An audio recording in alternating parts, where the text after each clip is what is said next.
Знаете, я большой любитель соус-лайков. А еще я огромный зануда, которому только и есть что делать в жизни, как анализировать и оценивать игры. И играя в Elden Ring, меня не покидало странное, очень странное ощущение пустоты здешнего мира. Несмотря на то, что исследовать каждый, даже самый крошечный уголок мне было интересно, сам мир, само его естество казалось мне каким-то призрачным. Будто тебе лично при встрече у костра рассказывают балладу или легенду о мире, где когда-то жили боги, повелители и простой человеческий народ. Как они путешествовали по миру и открывали для себя все новые и новые границы. Но когда ты открываешь глаза и смотришь на всю эту прекрасно поставленную картинку, ты не понимаешь, но чувствуешь где-то в глубине собственного сердца, что все эти легенды просто одна большая ложь, созданная для того, чтобы хоть как-то связать поистине удивительно выглядящие локации. Однако хватит долгих прелюдий, давайте уже разберемся, почему же так понравившаяся всем Elden Ring самая большая работа автора, самая амбициозная, на самом деле просто продукт, который потерял практически все, за что мы когда-то любили Dark Souls.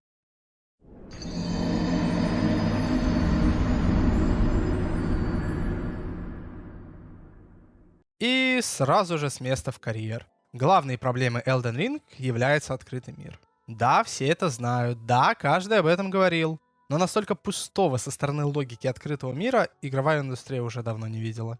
А я-то думал, что мир Horizon пустой. А тут пришел маэстро и всем показал, как надо. Однако, вместо того, чтобы просто тыкать пальцем в минусы, я пойду немного по другой дороге. Вспомните свои первые воспоминания об этой игре. Лично у меня они были настолько яркими, что я их помню практически покадрово до сих пор. Я открываю дверь храма, на меня льется мягкий, теплый свет всеобъемлющего огромного древа.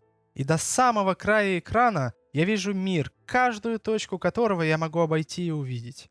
Чувство сродни тому, что ощущает маленький ребенок, которого выпустили в парк развлечений. Он хочет попробовать буквально все, до чего сможет докоснуться. Знаете, я редко когда использую фразу погружения в мир игры, так как погрузиться в мир, когда персонаж у тебя ходит одной единственной походкой, одинаково падает, одинаково сражается тремя-четырьмя ударами, достаточно сложно. Но этот мир смог поглотить меня полностью. Было в нем что-то волшебное, что-то, чего нет ни в одной другой игре. Увидев каждый закуток, каждый спуск, каждую пещеру на своем пути, я туда заходил. Меня не смущали реюзы ассетов всего, что было в прошлых частях. Меня не смущали боссы-мобы в данжах. Я даже не удивлюсь, если окажется, что я перестал слышать звуки окружающей меня реальности. Когда я наконец выбился из сил и просто захотел встать, попить воды и пройтись по комнате, оказалось, что прошло уже 5 часов. Так моментально время не проходило у меня в жизни никогда. Пройдя примерно 90-95% всего контента игры, я был бесконечно доволен. Да, боссы повторялись. Да, в узилищах сидели мобы. Да, все данжи одинаковые. Но та свобода, которую мне эта игра дала, не смогло дать ничто другое. Однако, как только прошло приятное ощущение влюбленности к игре и пришло рациональное, мое вечно любимое чувство все анализировать, мир игры стал не просто разваливаться на части, он просто превратился в труху. Оказалось, что 30 из 50 часов игры я пробовал в одинаковых данжах, добывая абсолютно ненужные пеплы войны. Из оставшихся 20 часов 5-7 ушло на бег по полям и сбор ресурсов для прокачки. И только 15 часов я действительно видел в игре хоть что-то интересное, срежиссированные локации и боссов. Но все стало еще хуже, когда я попытался вспомнить, какие в принципе есть хорошие срежиссированные места в игре. Их оказалось ровно 3,5. Замок Годрика, столица с канализацией, замок Моления, ну и на сдачу Фару Мазула, и то за уши пришлось притянуть. Все остальное, а именно замок Радана, замок Игры Престолов, 2 форта, волшебная академия, вулкановое поместье, замок Рани, Накрон, Накстелла, а также ядовитый замок, делались либо в полсилы, либо кому-то было просто на них наплевать. Я, конечно, понимаю, игра большая, надо много локаций сделать, но когда каждый из вышеперечисленных состоит из 3,5 поворотов, это позор. Да у одной только крепости Сена из первой части было больше проходов и секретов, чем у любой из выше приведенных.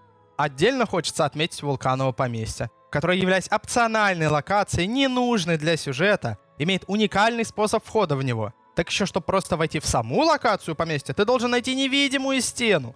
Прекрасно, Миядзаки гений геймдизайна. Круче этого только то, что узнал об этом способе я из гайдов, потому что самого босса убил, не пройдя и метра по поместью, благодаря цепочке квестов про письма. Но все стало еще хуже, когда для прохождения DLC я стал перепроходить игру, так как у меня слетели сохранения. Первым звоночком стало то, что, дойдя до Маргита и вспомнив, что надо пойти прокачаться перед ним, мне захотелось дропнуть игру, так как снова ходить по этим прекраснейшим данжам даже спустя несколько лет желания не появилось. Когда же я себя пересилил, то внезапно оказалось, что оружие находится в самых очевидных местах, пройти мимо которых практически невозможно, а кузнечные камни спокойно падают с врагов или лежат в шахтах, местонахождение каждой из которых любезно выделено на карте, в результате чего на самих локациях делать буквально нечего. Самое лучшее, самое великое, что я смогу там найти, это пепел войны. Иногда раз в целое тысячелетие падает даже заклинание. Жалко только, что я играю без них. И это я еще даже не вспомнил о существовании кучи болот, ставших уже мемом. Ну хорошо. Пустой открытый мир, который еле-еле в первый-то раз хочется исследовать, с кем не бывает. Все-таки это первая игра автора в таком жанре. Наверняка DLC все исправит. И Elden Ring наконец расправит крылья. И что же мы видим? Снова болото, снова поля, снова два замка, только лишь которые интересно исследовать, и снова данжи. Благо их стало намного меньше. Жаль только, что от самоповторов автор не избавился. Вот сейчас просто закройте глаза и вспомните, что значит играть в Dark Souls. Огромные витиеватые локации, хранящие в себе столько секретов, что пройдя игру несколько раз вдоль и поперек, не все из них можно открыть.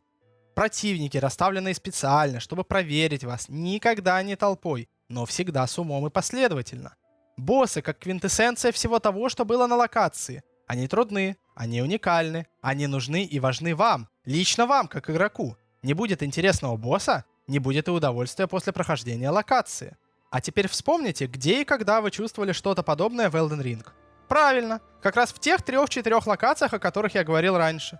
Но в них нет ни открытого мира, ни лошади, что быстро отвезет тебя куда надо, ни полей, ни болот, ни данжей. Это просто чистый, концентрированный Dark Souls, отчего он и прекрасен. Ладно, пускай открытый мир DLC все так же ужасен, но может следующая игра Миядзаки в этом жанре будет намного лучше сделана. Не стоит терять надежды. Да только проблема в том, что основная идея Dark Souls просто противоречит идее открытого мира. Пройдя обычную игру примерно так, как она от игрока и хочет, я не почувствовал ничего странного. Однако мой друг, Димон, все время говорил о том, что почти каждого босса, включая финального, он убивал с 1-2 попыток, даже близко не почувствовав. Сильно большим трайхардером он не является. Фармить до посинения души тоже не любит. А так как перепроходить такую огромную игру просто чтобы проверить мне не хотелось, я просто не придал его словам большого веса. Но вот, DLC вышла, я снова здесь, и вдруг мне захотелось ради интереса пройти игру в первый раз на кровотечение. Да еще собрав все, какие возможно, камни улучшения до боссов. И я просто обомлел от результата. Вплоть до Радагона, последнего босса игры, все боссы падали с 1-2 попыток. И то только потому, что на нем кровотечение просто физически не действует. Я не фармил, не абузил 30 минут до входа к боссу расходники. Более того, я им не пользовался вообще всю игру. Я просто взял оружие и снес все, что только можно, как паровоз. Разве это нормально? Разве так проходился Dark Souls? Это уровень оружия черных рыцарей из первой части. После нее было еще 2 Dark Souls, Bloodborne, Sekiro. И после всего этого опыта автор не может в простейший баланс? Веселее стало в DLC, когда, наслушавшись возгласов о том, что боссы ваншотят за 2 удара, я решил не сразу идти к ним, а сначала немного обойти локации. Тем более, что в первый раз делать мне это и самому нравится. И что в итоге?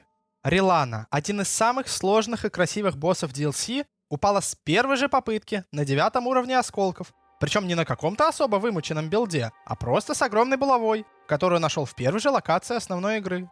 После этого я понял, что делаю что-то не так.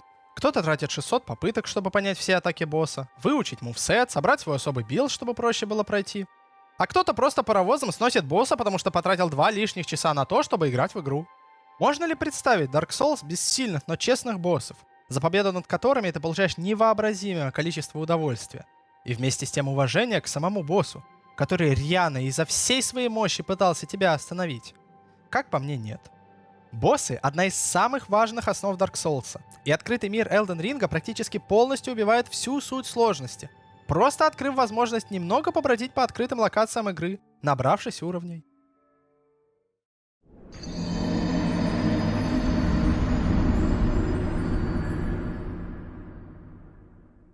Некогда. Да что уж, там до сих пор мне нравится слушать лор Dark Souls. Столько подробностей, столько маленьких камерных историй, слушая которые невозможно не сопереживать их героям.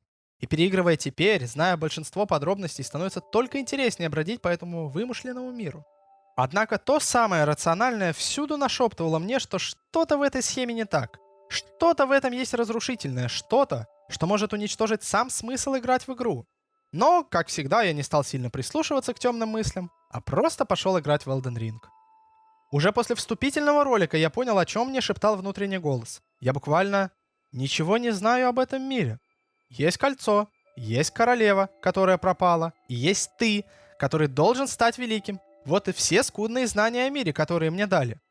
Теперь я понимаю, что там изображен каждый из них. Более того, даже с лорными подробностями. Но в тот момент ничего, кроме фразы «Ух ты, это же девушка с трейлера», в моей голове не было.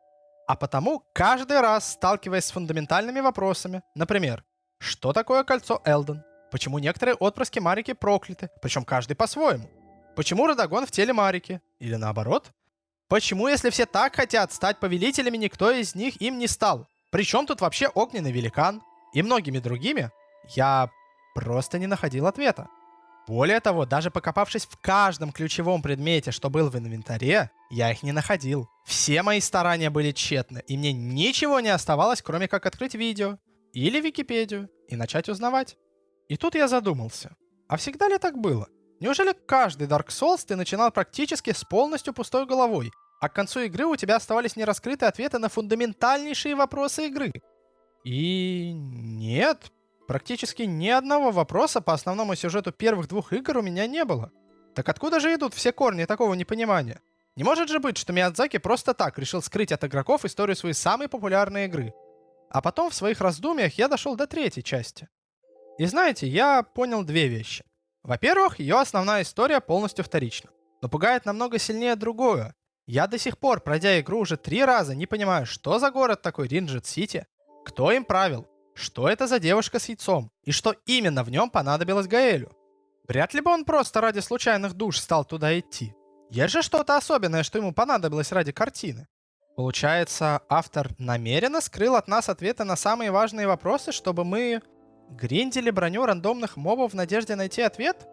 Или чистили бесконечные однообразные данжи, чтобы в описании пеплов войны найти ответ? И аналогично с миром, все становится только хуже, когда мы доходим до DLC.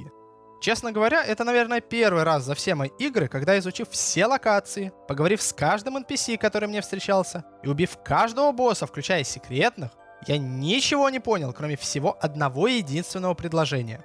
Микелла хочет воскресить Радана и сделать его своим консортом. Все. Буквально все, что я смог понять из всего DLC, это одно это предложение. Что там делает Месмер? Откуда вообще взялся этот мир? И кто вообще такой Мидра? Нет, серьезно. Я нашел спрятанную лестницу, чтобы найти невидимую дверь, чтобы пройти целую немаленькую локацию, чтобы спуститься по ступенькам, чтобы найти темнющее подземелье, чтобы, пройдя по нему, спуститься в огромный гигантский без поездок на коне лес, чтобы пройти туман и ваншотящих, телепортирующихся тебе за спину мобов, чтобы попасть в какой-то маленький замок, в котором сидит псих, убив которого появляется солнышко, которого ты убиваешь, и все? Ни сюжета, ни лора. Это конечная локация. Здесь больше ничего нет. Для чего я такой длиннющий путь-то проделал? Чтобы посмотреть на гигантский пустой лес? Я, конечно, все понимаю, но в его собственной душе нет ни единого слова про предысторию. Да, я прочитал его лор на Вики. Но в игре-то я его где должен был найти? Откуда мне было знать, что рогачи, что патрулируют весь замок и весь лес, на самом деле не охранники этого места, а стражи? Откуда я должен был узнать судьбу всех учеников Мидры? Ну откуда?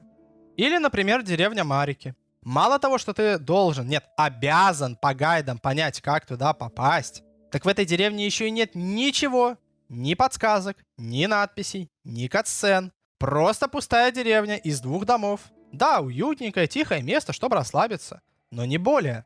Откуда я должен был узнать всю эту действительно интересную историю, если не из разговоров NPC, ключевых предметов и душ боссов? Откуда?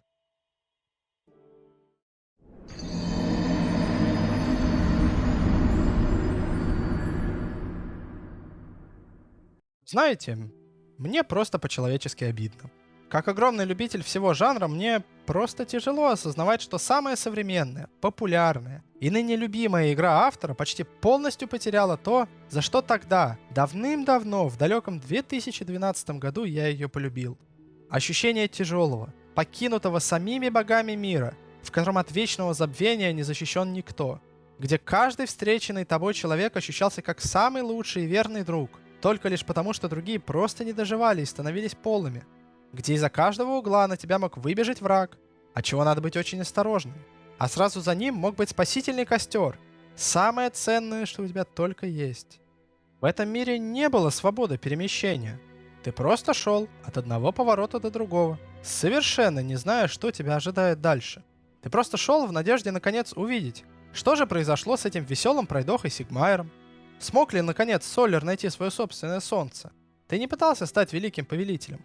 Тебе просто было интересно узнать, что же там за тем последним поворотом.